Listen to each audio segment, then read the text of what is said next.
We all enjoy sunshine, and the sun is the Earth's most important source of energy. Have you ever wondered how the sun's energy reaches us? It does so by radiation. These people have only been on the beach for a few hours, but already this boy's skin has changed colour slightly. Some of the energy from the sun has made him go brown. If he were to spend too long in the sun, his skin would burn. It doesn't matter who we are. We all have to protect ourselves from the radiation coming from the sun. But although the sun's rays can harm us, they also do good. In fact, they're absolutely necessary to our lives on this planet. For without them, we wouldn't have food. So sunlight can have harmful and beneficial effects. We enjoy the benefits of sunlight by having learnt how to protect ourselves from its hazards. There are many types of radiation as well as sunlight. Some of them can harm us much more than the sun. But some, even the dangerous kinds, can be very useful once we know how to deal with them and protect ourselves. Radiations are invisible and silent. We know that many of them travel in waves, like this. And these wavelengths are very important. We measure a wave by its wavelength, but the lengths of these waves are different. In this diagram we can see different kinds of radiation. Each kind of radiation has waves of a particular length. At this end, the radiation is travelling in very long waves. We can create these waves by special equipment, which radiates them from a broadcasting station. The waves could be up to 1 kilometre from crest to crest. We can't see or hear the waves, but we can use them to make signals that a radio receiver will pick up. The waves will pass through buildings and people, but do no harm. But they do, however, lose some of their strength as they pass through things. The concrete and the steel reinforcing rods in a road bridge absorb so much radio energy, there's none for the radio to pick up. If the waves are a little shorter, they can be used for sending television pictures. The length of the rods on television aerials is related to the wavelengths of television transmissions. With even shorter waves, we have radar.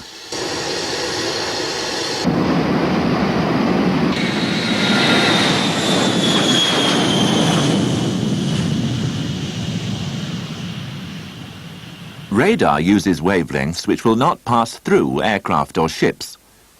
Instead, the waves bounce off objects and return to the sender as an image on a screen. Shorten the wavelengths a little further, and we have microwaves. Nowadays, people use microwaves for cooking.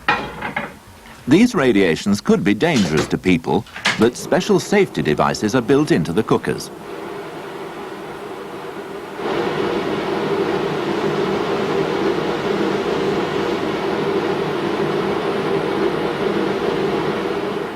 Let's see how far we've moved down this scale, which we call the electromagnetic scale. On the scale, we've seen radiations from radio, TV, radar, and microwaves. Now an even shorter wavelength, infrared radiation.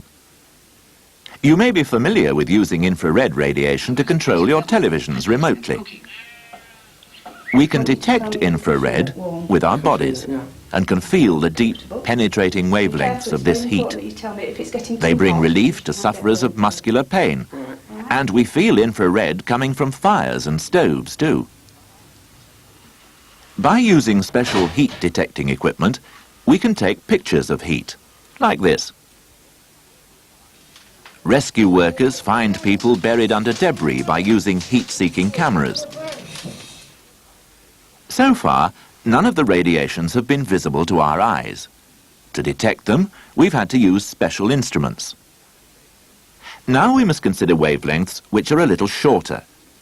These have radiations which our eyes can detect. Light wavelengths are about 1/1000th of half a millimetre. Each colour we detect with our eyes has a particular wavelength.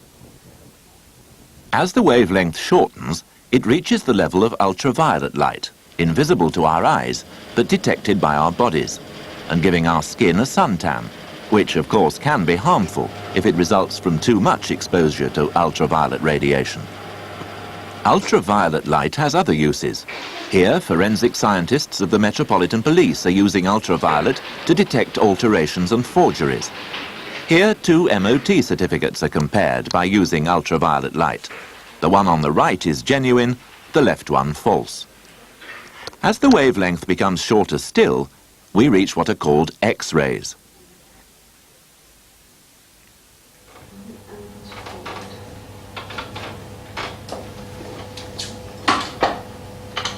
X-rays are extremely useful. They were discovered by a scientist in Germany almost 100 years ago.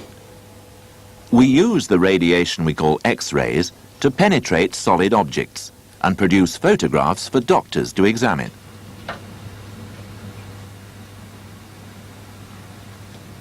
We are now down to very small wavelengths, less than the size of an atom. We need to know about atoms because that's where X-rays start, from inside atoms. An atom is very small indeed. For instance, it's probably hard to believe, but there are more atoms in this pencil dot than there are people in the world. Yet atoms are very important because everything, not just the pencil dot, everything is made of atoms. You are, I am, rocks, metals, liquids, all consist of atoms. Let's look at a typical atom. Every atom is something like a miniature solar system. The outer shell consists of tiny particles. These are electrons. They spin in orbit at very high speed around a central part, called the nucleus. The nucleus is made of two kinds of particles that are relatively much bigger than electrons. But let's return to X-rays. Because they have energy, they could do harm if not carefully controlled.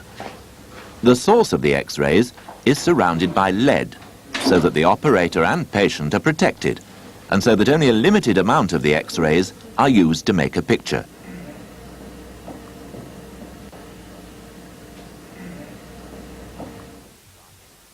X-rays are energy coming from the innermost orbits of electrons.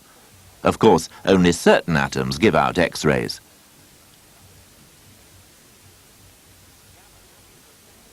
Gamma rays are similar to X-rays, but have more energy. Here they are in their place on the electromagnetic scale. Gamma rays are potentially hazardous to life, but we can protect ourselves from their effects by ensuring there's a safe distance from them or by shielding the source of the gamma rays with very thick lead or concrete. Like X-rays, they can be used in medicine. Carefully controlled gamma rays can be directed to kill cells which have become tumours. And another use. Many years ago, hypodermic syringes were expensive, and each syringe was used on many patients. Each time they were immersed in boiling water to kill off any germs which might cause infection. Nowadays, syringes are sterilized by gamma radiation, whilst in a germ-proof bag. Each syringe, now much cheaper than in the past, is used once and thrown away. Boxes of syringes travel on a conveyor belt into a specially shielded room containing a radioactive piece of cobalt metal. The gamma rays don't make the boxes or the conveyor system or the syringes radioactive, but they do kill any germs on the syringe. Radiation plants like this run 24 hours a day, 7 days a week, processing surgical devices, cosmetic powders and plastics. Even food can have its storage life extended by gamma radiation. Here's another use for gamma rays. The combustion chambers in jet engines. They run for hundreds of hours at very high temperatures, and it's essential that no cracks develop in the metal. If there were fine cracks, they may not be detected by the human eye. But again, gamma rays are used to take pictures.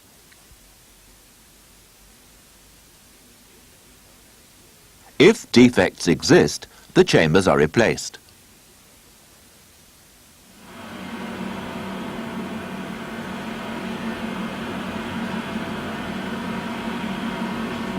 Let's refer once again to our electromagnetic scale. All the radiations we have seen are energy radiated through space as waves. The wavelengths range from kilometers down to small fractions of a millimeter. Here at the end, with the shortest wavelengths, we have nuclear radiation from the nucleus of the atom. Gamma rays, like X-rays but with more energy, come from the nuclei of certain atoms. Now 2 more forms of radiation from the nucleus, but they aren't waves, they're particles. To understand what causes these nuclear radiations, we need to look again at the structure of the atom. Many atoms are stable. Between the spinning electrons and the large particles in the nucleus, there's a balance which maintains the stability of the atom. But some atoms are unstable. They try to reach a stable state by shaking off excess energy in the form of radiation. An atom with a large unstable nucleus, such as some kinds of uranium, may lose its excess energy by emitting particles from its nucleus. This is alpha emission. 4 particles bound together from the nucleus of an atom. Alpha particles are hardly able to penetrate the outer layers of our skin, so externally it's not harmful. But substances which emit alpha particles are very dangerous if they lodge themselves inside the body. Unstable atoms can also give out beta particles. These again are from the innermost part of the atom, though the particles are very small and are identical to the surrounding electrons.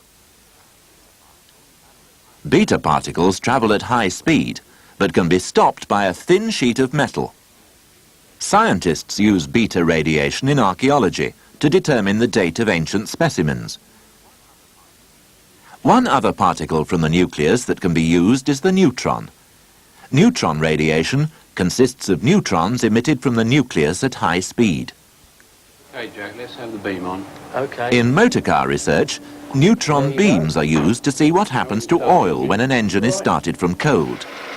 Pictures, like X-ray photographs, show the movement and behavior of the oil. But the neutrons have greater penetrating power than X-rays, so now we can see exactly what happens inside the engine. What causes nuclear radiation? One way to answer that question is to consider the unstable atoms that produce radiation.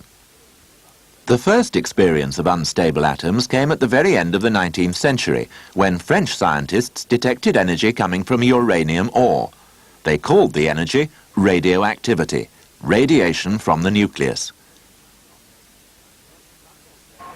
Then, some years later, scientists found that they could make certain materials unstable by bombarding the atoms of those materials with other atoms which had been accelerated to high speed. They called their atom-smashing machines accelerators. We come now to the nuclear world of today. During the 1950s, we learnt how to build nuclear power stations to provide us with electricity. The fuel, in the form of rods, is a heavy material called uranium. Certain uranium atoms can be made to split, or fission. They then give off heat, which turns water into steam, which drives turbines and spins an electricity generator. When the uranium fuel has done its job, it has to be removed and stored. The used fuel is now giving out a wide range of radioactivity, alpha and beta particles, gamma rays and neutrons. Nuclear radiation may damage the cells of our body, so protection is essential. The used fuel from nuclear power stations is very radioactive, so it's heavily shielded in thick lead containers during transportation to the storage place, in which it will remain until its atoms have become stable, or until its radioactivity is low enough to be within the agreed international limits. Because nuclear radiation can be dangerous, you would expect human beings to shield themselves from it at all times. But we find that this is not possible. Small amounts of nuclear radiation are unavoidable. The food we eat, the water we drink, the air we breathe, even our bodies, they all give out some nuclear radiation. They're radioactive. Even people's gardens contain radioactive materials such as uranium. Some parts of granite are radioactive. Here, with this special instrument, we can see and hear an indication of the radioactive particles and rays as they shoot out of the radioactive atoms in the rock. The brick houses in which we live have a higher level of radiation than homes made of wood. We simply can't avoid some level of nuclear radiation from natural sources. Since a balloon ascent by a scientist in 1912, it's been known that high-energy radiation constantly travels through space to bombard the Earth. This cosmic radiation, we call it cosmic because it comes from the cosmos, outer space, has a wavelength of 1,000 millionth of a millimeter. In Concorde, because it flies so high, the passengers receive a lot of cosmic radiation. Even passengers in aeroplanes that don't fly so high are hit by more cosmic rays than people on the ground. We are surrounded by nuclear and non-nuclear radiation. They present hazards, but they also provide us with benefits. Our first step is to learn about radiation and gain some understanding of the various types. Only then do we learn how to protect ourselves from radiation, how to control it, and how to use non-nuclear and nuclear radiation for the benefit of us all.